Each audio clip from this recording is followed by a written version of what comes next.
Hello everyone, my name is AbdelHakim DJENHANI and I am the founder of the BeeFortress Patent idea. The BeeFortress is about the integration of beekeeping with agriculture and renewables. For the past decade, the bees population was in decline. This decline was caused by a combination of stresses, mainly from climate breakdown, the destruction of habitat, food deficit, to exposure to harmful pesticides.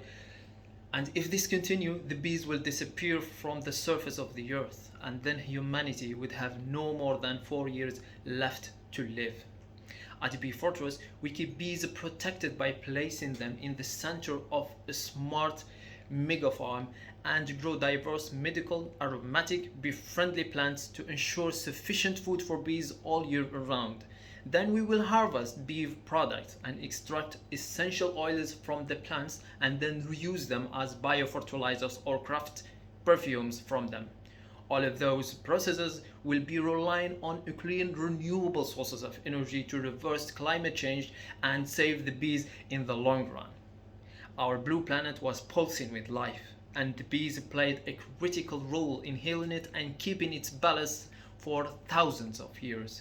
They were the true guardians of life. They never gave up, and neither should we. Thank you.